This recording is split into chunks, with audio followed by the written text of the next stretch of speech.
Gloire à Dieu.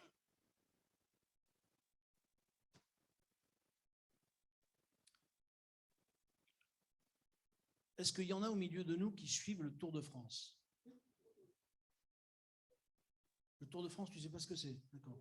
Non, ce n'est pas le Tour de France à pied, hein, c'est en vélo. De temps en temps. Donc, voilà. Pourtant, je réfléchissais en réfléchissant à ce que j'allais vous dire ce matin. D'un coup, il m'est venu cette pensée du Tour de France. Et je me dis, mais il y a combien de temps ça dure, le Tour de France? Je ne sais même pas combien ça dure. Mais j'ai regardé, et il y a 21 étapes. Vous savez ce que c'est une étape? Ils vont d'un point à un autre avec un nombre de kilomètres pas possible. Et au travers de ces étapes, ces 21 étapes, chaque étape est différente. Il y a des étapes où c'est tranquille, où les gars, ils pédalent, celui qui arrive le premier, c'est formidable. Il y a des étapes de montagne. Alors là, bonjour, quand on voit les gars comme issus, j'aimerais pas être à leur place. Il y a des étapes où il y a encore quelque chose de différent. Ils sont passés pas loin de chez moi, ça fait pas longtemps, là. Et ils ont fermé de partout, on ne pouvait plus passer. Non. Et en pensant à ça, je me suis rendu compte que ces concurrents, ils vivent pendant le Tour de France, chacun, des difficultés. Ils vivent des choses où ils disent ou je persévère ou j'arrête. Il y en a qui arrêtent. Mais certains, ils veulent aller jusqu'au bout, ils sont obligés de persévérer. Et comme je disais, les étapes de montagne, bonjour, les étapes de montagne. Et puis, ils sont obligés quand même de se faire concurrence les uns les autres. Il ne faut pas que je le laisse passer, il faut que j'aille de l'avant, il faut que... Et j'ai dit, mais est-ce que ce n'est pas un peu notre vie chrétienne aussi? Ces étapes. Des étapes où nous devons passer constamment, où nous devons constamment persévérer, où nous devons constamment penser à aller de l'avant. Dans notre vie chrétienne, il y a des moments faciles, des moments moins faciles, des moments difficiles, des moments très difficiles. Comme au Tour de France.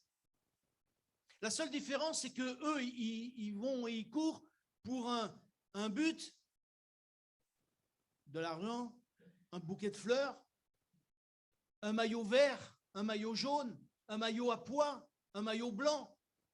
Et nous courons pourquoi? Pour la vie éternelle en Jésus-Christ. Et ça, voyez-vous, ça vaut tous les maillots, jaune, vert, gris, ce que vous voulez. Ça vaut tous les trésors du monde. Avoir la certitude que nous sommes sauvés. Avoir la certitude que si je meurs maintenant, si je meurs demain, je sais où je vais. Parce que Jésus a dit que celui qui croirait en lui, il ne mourrait pas. Même s'il meurt, il vivrait pour l'éternité. Et je crois que nous devons réaliser que cette vie sur la terre, elle est comme un Tour de France, avec ses étapes dans notre vie. Et quand j'ai pensé à étapes, j'ai pensé à celui qui est le père de la foi. Parce que lui aussi, il est passé par des étapes. Et le père de la foi, vous savez qui c'est le père de la foi? Abraham. Et Abraham, lui, il est aussi passé par des étapes qui n'ont pas toujours été faciles. Mais ce qui a valu qu'Abraham puisse arriver et que Dieu lui-même estime que Abraham était l'ami de Dieu. Attendez, c'est pas n'importe quoi de dire d'Abraham qu'il est l'ami de Dieu. Ça veut dire que Abraham a tenu dans le choc jusqu'au bout toutes les étapes, une par une, qu'il a passées. Et j'aimerais voir avec vous ces étapes parce que certaines, elles sont la même chose que nous vivons. Et nous ne réalisons pas toujours les étapes qu'Abraham a vécues. Et j'aimerais lire un premier texte avec vous qui se trouve dans le livre de la Genèse. Genèse et chapitre 12.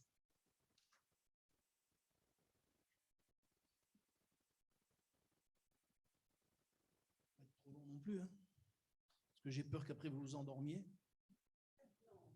Si, ça peut arriver. Si, ça arrive, ma soeur. Voilà. Vous y êtes, chapitre 12, verset 1. Il est écrit ceci. L'Éternel dit à Abraham, va-t'en de ton pays, de ta patrie et de la maison de ton père, dans le pays que je te montrerai. Je ferai de toi une grande nation et je te bénirai. Je rendrai ton nom grand et tu seras une source de bénédiction. Amen. Dieu se révèle à Abraham et voilà ce que Dieu lui dit. Mais ça, ce n'est pas la première étape en fait, c'est la deuxième étape. Pourquoi ? Parce que dans l'évangile de Luc au chapitre 7 et au verset 4 et au verset 1 à 4, il est dit justement que Abraham, il avait déjà été appelé en Mésopotamie, c'est-à-dire dans le pays de Ur, là où il habitait. Et Dieu l'avait déjà appelé, Dieu lui avait déjà communiqué ce qu'il devait partir de ce pays. Et j'imagine un petit peu combien ça a dû être dur pour Abraham quand Dieu se révèle à lui et lui dit, tu vas quitter ton pays, tu vas quitter ta patrie, tu vas quitter ta famille. Alors, je ne veux pas dire par là, aujourd'hui, vous pourriez dire, ah, vous voulez dire que je dois quitter ma famille? Non, non, ce n'est pas ça. On doit être attaché à notre famille. Mais pourquoi Dieu parle comme ça, Abraham? Parce qu'il faut comprendre déjà le contexte où il vit. Il vit dans un contexte en Mésopotamie où justement, il vit dans une ville, c'est Ur.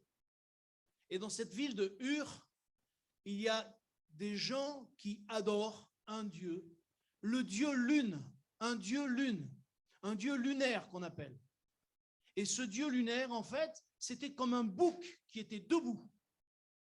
Alors déjà, voyez-vous, rien que ça déjà. Moi, ça me parle beaucoup, mais je ne vais pas rentrer dans les détails, ce n'est pas la peine. Mais déjà, ça montre que Abraham, il avait dans la mentalité de sa famille, il adorait des dieux qui n'étaient pas Dieu. Ils adoraient déjà et il fallait que Dieu le sorte de là. Il fallait que Dieu lui change sa mentalité. Mais Abraham, il aime sa famille. Et comme Abraham, il aime sa famille, vous savez ce qu'il fait? Son père lui dit, non, non, tu ne vas pas partir. Tu veux partir de Ur, eh bien on s'en va. Mais tu viens avec moi et on va à Charan. Charan, c'est un peu plus loin que Ur. Mais en fait, c'est la même mentalité. Et on se rend compte qu'Abraham, il a fallu qu'il supporte. Et il n'a pas connu la bénédiction qu'à partir du moment où son père est décédé. Pourquoi? Parce qu'à partir de là, il a pu obéir à Dieu. À partir de là, il a pu faire le pas avec Dieu. La Bible nous dit dans Josué que justement, le père Térak, le père d'Abraham, adorait déjà des dieux qui n'étaient pas Dieu. Et c'est une des raisons pour laquelle Dieu va dire à Abraham, tu vas quitter ta patrie, ton pays, ta famille. Pourquoi? Parce qu'il a fallu qu'il y ait une cassure avec tout ça. J'aimerais vous dire, vous êtes de quelle origine, vous?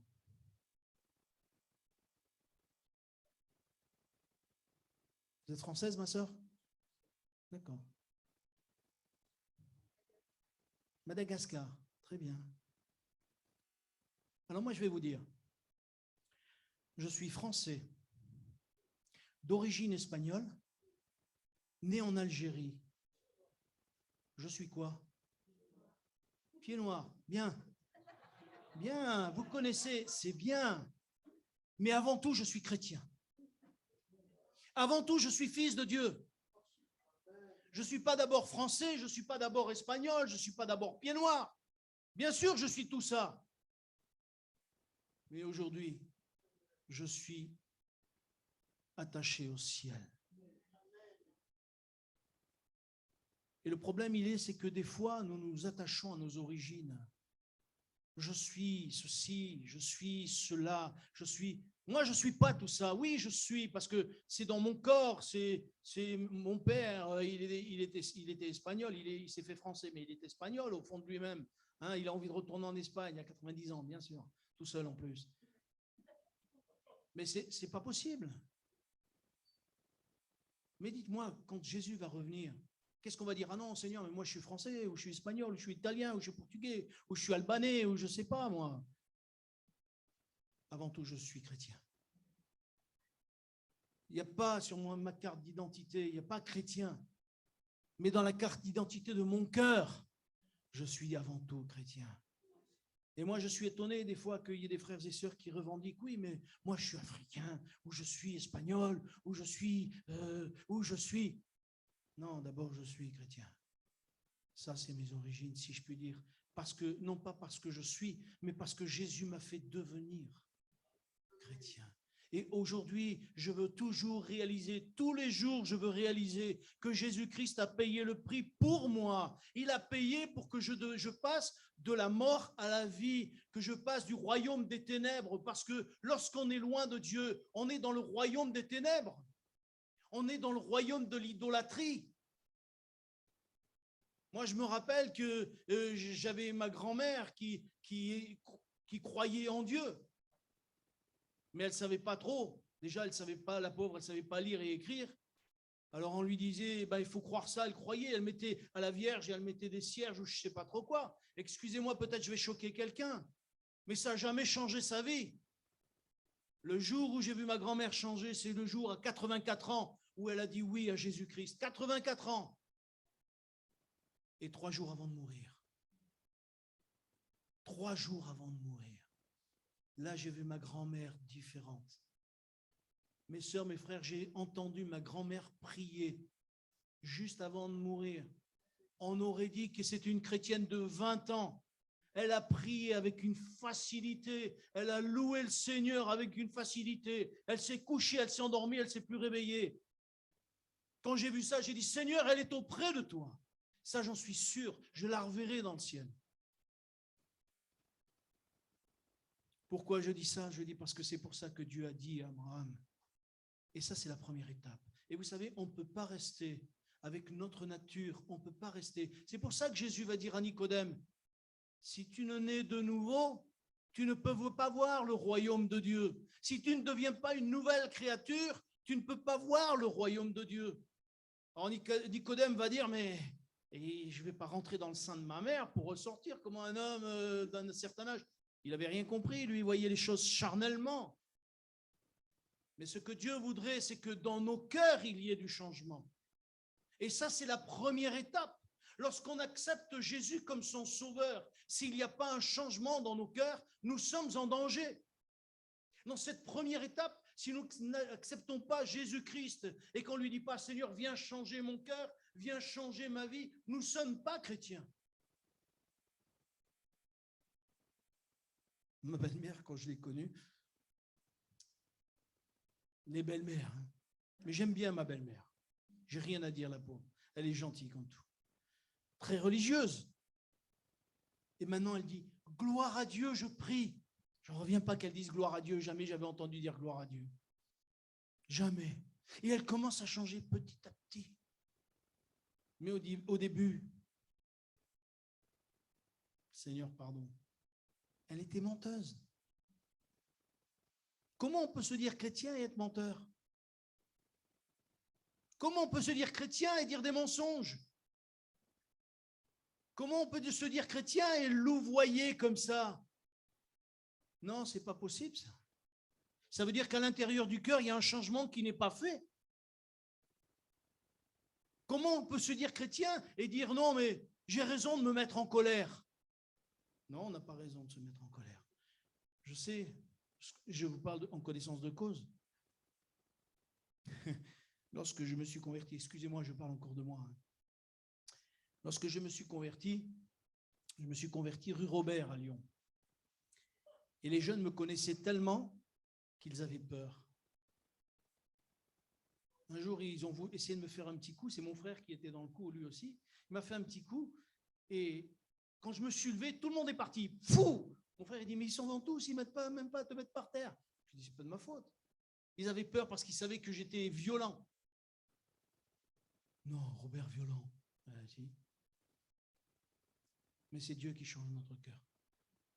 Si Dieu ne change pas notre cœur tout au long de notre vie, alors nous sommes en danger. Et mes sœurs, mes frères, c'est là la première étape. Abraham, il a fallu qu'il quitte tout ce qu'il était, tout ce qu'il avait. Il a fallu qu'il quitte ses dieux. Il a fallu qu'il change de mentalité. Il a fallu, mais tout ça, ça a été des étapes qui ont été. Et vous savez, ce que j'aime bien chez Dieu, c'est que Dieu prend le temps de faire les choses.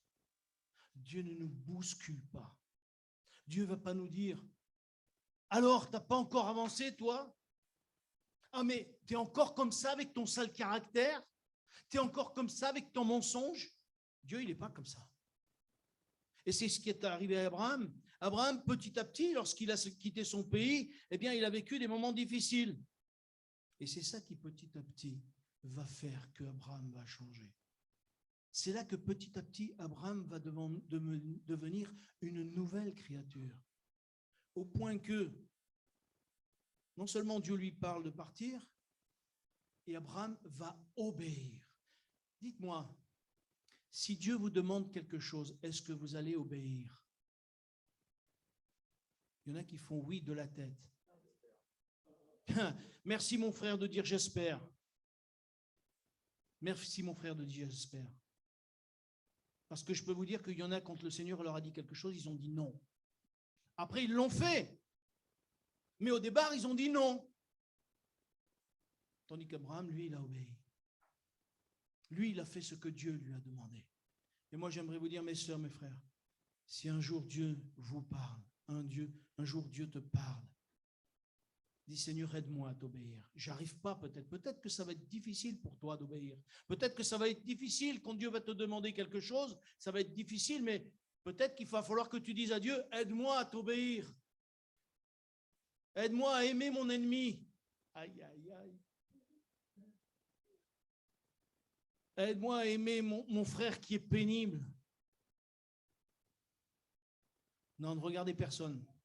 Ne regardez que moi.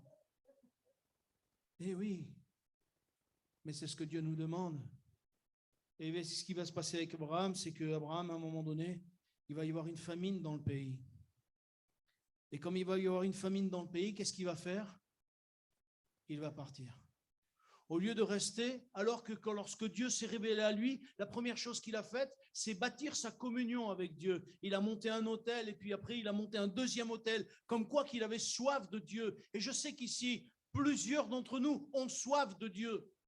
Plusieurs d'entre nous ont soif de voir Dieu se manifester, Dieu agir, Dieu faire pour que réellement sa puissance se révèle. Et je n'ai même pas besoin de dire levez la main ceux qui ont soif de Dieu. Je sais que vous aimez Dieu et que vous avez soif de Dieu. Mais si nous avons soif de Dieu, il y a des choses à faire. Si nous avons soif de Dieu, il va falloir que, mes frères et sœurs, qu'on se prenne en main les uns et les autres, qu'on prie les uns pour les autres, pour que l'un progresse, pour que l'autre aille de l'avant, et que nous ne puissions pas dire « Encore, il fait toujours ces trucs-là ». Pourquoi il y en a qui rigolent? Je vois à qui vous pensez. Non, Albert, ce n'est pas toi. Mais bien sûr, on a besoin que Dieu nous visite. Ma sœur, mon frère, ce que j'aimerais te dire ce matin, ne fais pas comme Abraham. Vous savez, je pensais à ce que nous avons vécu cette semaine, et je l'ai dit à je ne sais pas qui, parce que des fois on parle et après on ne sait plus à qui on le dit, mais il y a eu le Covid. À cause du Covid, certains ont quitté l'Église, ne viennent plus, et je ne sais pas s'ils reviendront. Maintenant, il y a ces événements qui sont là, encore, où on entend que les uns, tout ce que je vous ai annoncé ce matin. Et certains, à cause de la difficulté, ils ne voient que la difficulté et ils ne disent pas la difficulté va me servir à rebondir, va me servir à m'approcher plus de Dieu. Et je crois que c'est ça que nous devons comprendre. C'est que la difficulté doit nous amener non pas à fuir Dieu, non pas à fuir notre communion, non pas à fuir l'Église, mais à nous rapprocher encore plus les uns des autres, à prendre soin les uns des autres, à nous rapprocher plus de Dieu dans la prière, dans la communion, dans la lecture de la parole.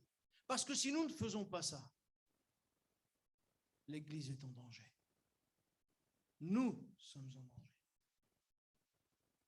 J'entendais dernièrement, il y a dans une autre église, un frère qui a dit ça comme ça, je ne sais pas si c'est vrai, je ne sais pas si, je vais le dire, j'avais dit que je ne le dirais pas, mais tant pis, je vais le dire, je suis lancé. Un frère a dit ceci, dans quelque temps, les églises vont exploser. Ça m'a interpellé, voyez-vous. Je me suis dit, Seigneur, pourquoi?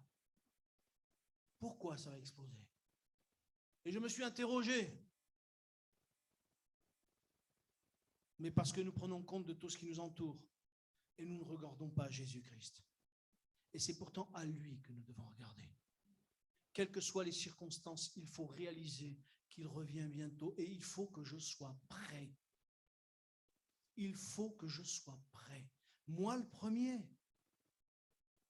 Il faut que je sois prêt. Et si nous vraiment nous battons pour cela, alors nous allons passer comme Abraham cette étape peut-être de la difficulté. Mais nous ne fuirons pas, parce que vous savez, lorsqu'on fuit la difficulté que Dieu permet dans nos vies, il arrive toujours qu'on retombe dans nos péchés et qu'on retombe dans nos travers. C'est ce qui est arrivé à Abraham. Il s'est retrouvé dans un pays étranger. Et dans ce pays étranger, qu'est-ce qu'il a fait? Il a commencé à mentir. Le pays de la bénédiction que Dieu lui a dit, ce pays sera ta bénédiction. Et Dieu va lui donner deux choses à laquelle il aurait dû s'attacher, deux promesses à laquelle il aurait dû s'attacher. La première, c'est que le pays lui était promis, et la deuxième, c'est qu'il appartiendrait ce pays à sa postérité, alors qu'il n'avait pas de fils. Mais il ne s'est pas attaché à la promesse de Dieu, et il a fui le pays. Et parce qu'il a fui le pays, quand il se retrouve dans ce pays, vous vous rappelez ce qu'il dit? C'est pas ma femme, c'est ma sœur. C'est un demi-mensonge, mais c'est une demi-vérité. Jésus-Christ est le chemin, la vérité et la vie. Tout à l'heure, je parlais du mensonge, maintenant je parle de vérité. Vous savez, ça m'est venu, et peut-être que quelqu'un se sent concerné par la vérité, par le mensonge ce matin. J'aimerais vous dire, ma sœur, mon frère, vivons dans la vérité. Vous savez que la vérité, c'est difficile? Parce que la vérité, des fois, quand on ne vit pas dans la vérité va nous mettre en porte-à-faux, va nous mettre en défaut. Et je ne sais pas, je n'ai pas besoin de vous dire lever la main, mais celui qui n'aime pas être en porte-à-faux, qui lève la main. Hein? On aime être tous droits, et pourtant on n'est pas tous droits. On ne marche pas tous dans la vérité. Et Dieu veut que nous marchions dans la vérité. Et Abraham, lui, ce qu'il a fait, c'est qu'il a commencé à dire, première étape, non, ben voilà. Et vous savez ce qui est arrivé?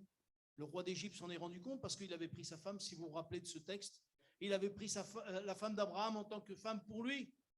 Et il avait donné à Abraham des animaux, il avait donné de l'argent, il avait donné de l'or. Et Abraham, il n'a rien dit. Hein. Il était déjà pas mal riche en Charan, parce que c'était quelqu'un qui vendait beaucoup de choses et qui achetait beaucoup de choses. Mais là, avec tout ce que le roi d'Égypte lui avait donné, il était encore plus riche. Et après, le roi d'Égypte lui dit, tu m'as menti. Tu m'as menti. Et là, j'aimerais vous dire que ce qui est dommage, c'est que non seulement c'est Abraham qui s'est retrouvé en défaut, mais c'est Dieu. Et certaines fois, mes frères et sœurs, nous ne faisons pas attention que ce que nous faisons vivre aux autres. Et lorsque nous sommes pris en défaut, loin de la vérité, qui c'est qu'on accuse? C'est Dieu. C'est Dieu qu'on accuse parce qu'on dit, mais t'es chrétien, toi?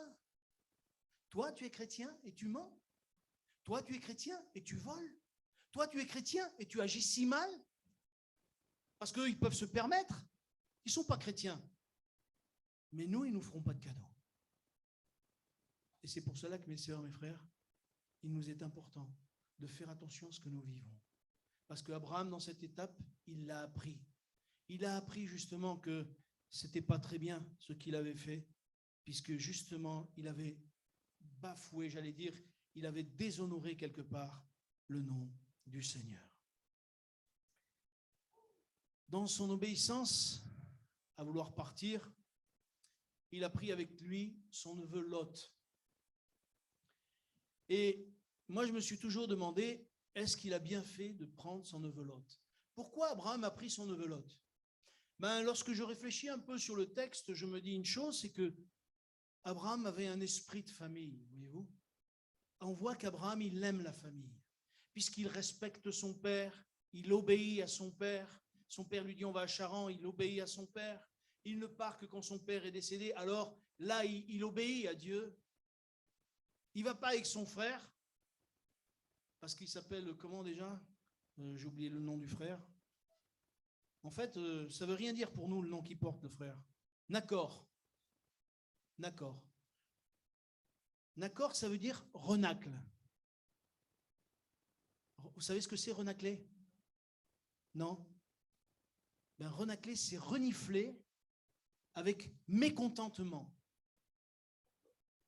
Vous savez ce que c'est renifler? Hein? Renacle, pas renard. C'est renacle. Renacle, c'est renifler avec mécontentement. Eh bien, rien qu'au prénom de son frère, je vois que c'est quelqu'un qui a un très, très mauvais caractère. Et je pense que ce gars, il a fait le vide autour de lui. C'est pour ça que son frère, il ne va pas avec lui. C'est pour ça que son père, il ne le prend pas avec lui. Il prend Abraham, mais il ne prend pas Nachor. Et forcément, lorsque Lot, qui avait perdu son père, Abraham, qui est très famille, prend Lot avec lui. Mais en fait, au travers de ces épreuves-là, au travers de l'épreuve qui va suivre, la nature de Lot va se révéler. Et pourquoi je parle de ça? Parce que Abraham, là, dans cette deuxième étape, il a appris quelque chose. Enfin, moi, en tout cas, j'ai appris quelque chose. C'est-à-dire qu'il y a des fois, nous allons avec des personnes, nous marchons dans la vie avec des personnes, et en fait, ce sont des personnes que Dieu ne veut pas que nous soyons avec. Et ce qui arrive, c'est qu'à un moment donné, Dieu va les écarter de nos vies. Et le fait est, c'est que nous allons les chercher. Et cela nous cause plus de problèmes que de solutions. Et lui, il a, par bon cœur, j'allais dire, il a pris Lot. Mais au moment où il a fallu faire un choix parce que les serviteurs se disputaient, qu'est-ce que Lot a fait? Il a pris là où c'était le meilleur. C'est-à-dire, il a pris la plaine de Sodome, où elle était verte, elle était belle, elle était... Et lui, il a choisi ça. Et Abraham, il a laissé Abraham à son oncle, les cailloux, le désert et tout le reste. Quelle mentalité quand même. Moi, je ne sais pas, vous, ce que vous auriez fait avec votre oncle, avec votre tante. Oh, ben, on peut lui laisser... Il est vieux, de toute façon. On peut tout lui laisser. Il est vieux. Ben voilà comment il a agi, d'accord. Lot, pardon. Lot. Et je crois que là, c'est pour moi une leçon. Seigneur, si tu permets des fois que des gens soient écartés de ma vie, et quand j'ai pensé à ça, j'ai pensé à des circonstances de ma vie particulières où, au revoir ma sœur, que le Seigneur vous bénisse. Que le Seigneur vous bénisse, ma sœur. Salut, Babak. Prenez soin de vous.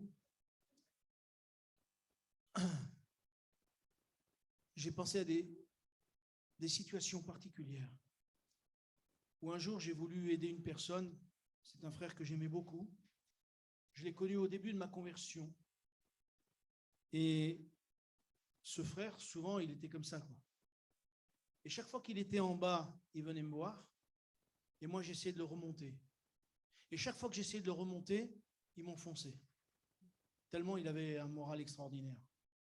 Il arrivait à m'enfoncer. Et après, quand il allait mieux, il me lâchait. C'était moi qui étais plus bien. Et je me retrouvais tout seul. Et je me mettais au pied du Seigneur. Et le Seigneur me faisait du bien.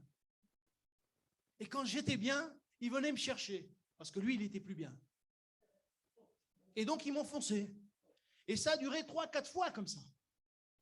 Et à un moment donné, j'ai dit, Seigneur, écoute, moi, j'en peux plus là. Je supporte ce frère, je le lève à tout prix, je veux à tout prix le relever, je veux à tout prix faire. Mais j'en peux plus, Seigneur. Chaque fois, c'est lui qui m'enfonce. Montre-moi. Qu'est-ce que je dois faire? Et je ne sais pas pourquoi, ce frère m'a pris en grippe, je n'ai jamais compris pourquoi, et il n'est plus jamais venu me voir. On s'est vu 30 ans plus tard. Et en pensant à cette situation, j'ai pensé à Lot. Des fois, Dieu nous enlève des personnes pour éviter que nous nous écroulions. Ma sœur, mon frère, peut-être que dans ta vie, il y a des personnes que Dieu a retirées de ta vie. mais peut-être que c'est pour ton bien. Peut-être que c'est pour ton bien. Et là, je m'arrêterai là parce que je vois qu'il est déjà presque moins le quart. Je dirais simplement ceci. Ma sœur, mon frère, dans toutes les étapes, et nous en verrons d'autres, je préparerai d'autres étapes, mais dans toutes les étapes, déjà, les deux que je vous ai parlé, il y a quand même certaines conditions qui vont nous aider à tenir dans nos étapes difficiles. Parce que dans les faciles, on peut tous tenir. Mais dans les difficiles et très difficiles, c'est plus compliqué de tenir. Et la première chose, je crois qu'il nous faut réaliser pleinement, si nous voulons tenir ferme dans la foi, c'est que Dieu nous aime. Et si nous réalisons que Dieu nous aime, il nous faut réaliser qu'il ne nous lâchera pas la main.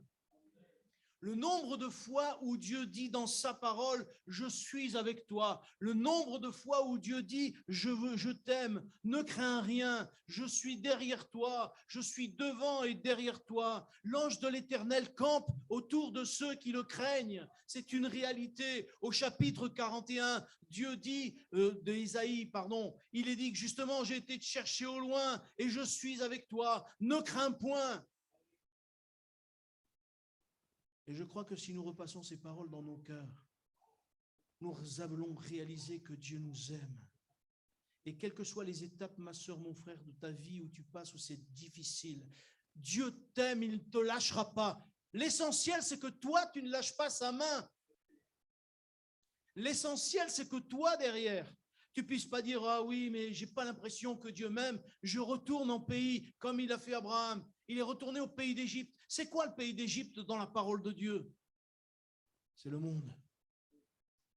C'est loin de Dieu. C'est ça le pays d'Égypte dans la parole de Dieu. Et je crois que si nous faisons tout pour persévérer, pour continuer, quelles que soient les difficultés, ça, c'est savoir que Dieu nous aime. Et le deuxième point, c'est qu'il nous faut considérer, est-ce que nous avons la foi? Vendredi soir, je parlais aux frères de Vienne et je parlais justement de cette barque, de la barque, quand les disciples étaient dans la barque. Et Jésus va dire à ses disciples, alors qu'ils étaient tout affolés par la tempête et qu'ils vont réveiller le Seigneur, il va leur dire, où est votre foi?